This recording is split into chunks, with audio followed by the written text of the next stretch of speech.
Bismillahirrahmanirrahim. Assalamualaikum warahmatullahi wabarakatuh. Sahabat, malam ini saat ini kita akan berbincang sedikit tentang toleransi, ya. Di hari kemerdekaan Republik Indonesia yang ke-78 ini menarik buat kita untuk berbicara tentang toleransi.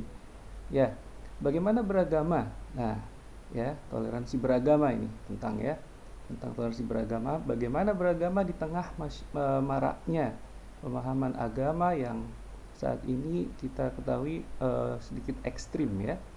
Nah, akhir-akhir ini eh, kita sebagai umat Islam yang harus mengedepankan amar ma'ruf nahi mungkar.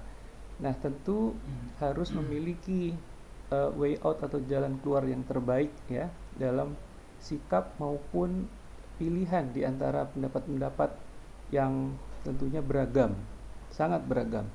Nah, salah satu jalan, ya, dengan eh, tetap bijak adalah memilih untuk bersikap moderat. Kenapa bersikap moderat dalam beragama? Ini penting sekali karena orang moderat itu harus berada di tengah-tengah, ya, berdiri di antara kedua kutub yang ekstrim itu.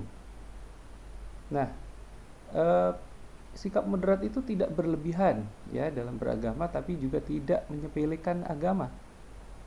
Nah, dia ekstrim itu dia tidak ekstrim mengagung-agungkan sebuah teks-teks keagamaan hingga tidak menghiraukan akal ataupun nalar, juga tidak berlebihan mendewakan akal sehingga mengabaikan teks itu sendiri.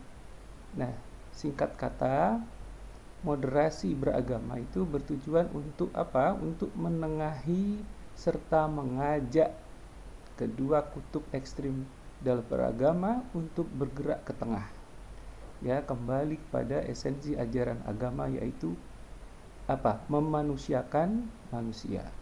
Nah, bicara tentang mengamalkan agama secara adil dan berimbang ini, ya, eh, penting untuk kita ketahui sebelumnya tentang sesungguhnya apa sih moderasi beragama itu.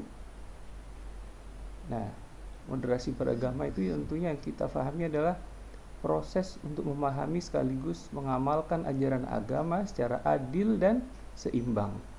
Agar apa? Agar terhindar dari perilaku ekstrim atau berlebih-lebihan saat mengimplementasikannya. Oke. Nah, eh, cara dari seseorang, ya, cara dari seseorang dalam beragama itu harus selalu didorong ke jalan yang tengah seperti yang saya sampaikan di awal tadi. Eh, Kenapa? Yaitu harus senantiasa dimoderasi, ya, karena seseorang bisa saja berubah menjadi sangat ekstrim, menjadi tidak adil, ya, bahkan lebay, ya, berlebih-lebihan dalam memahami dan mempraktikkan ajaran agama. Nah, karena secara kodrat manusia itu merupakan makhluk dengan keterbatasan pengetahuan, ya, dalam memahami semua esensi kebenaran. Kemudian apa? Kebenaran dari pengetahuan Tuhan yang luas dan mendalam. Nah, bak samudera kita sebagai manusia kadang-kadang kan nggak menjangkau, ya. Nah, keterbatasan inilah yang mengakibatkan munculnya banyak ragam tafsir, ya, penafsiran ketika manusia mencoba memahami teks ajaran agama.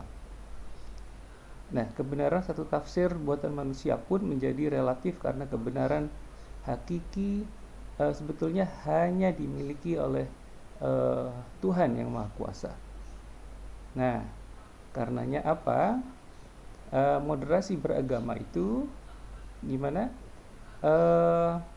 Tepat, ya, menjadi sebagai obat penawar bagi munculnya banyak ekstremitas dalam cara berpikir, kemudian cara beribadah, kemudian juga cara bermuamalah. Nah, yang di dalamnya adalah berinteraksi sebagai sesama makhluk sosial. Maka untuk ending dari apa yang kita bincangkan ini, saudara,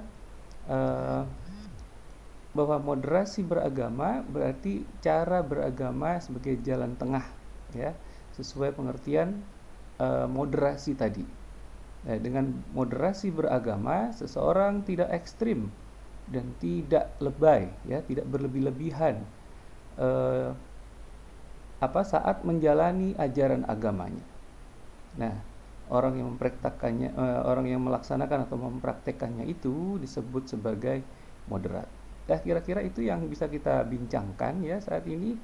Mudah-mudahan ya sebagai spirit kita untuk menggapai saat ini kemenangan perjuangan ya di 78 tahun Indonesia Merdeka, kita semakin menjadi bijak, semakin menjadi adil, berimbang dalam saat ini menjadi untuk menjalankan turut mempraktekkan isu-isu atau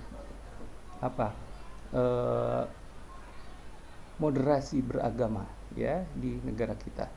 Oke, selamat malam dan 78 tahun Indonesia Merdeka terus melaju menuju Indonesia maju. Selamat malam, terima kasih. Assalamualaikum warahmatullahi wabarakatuh.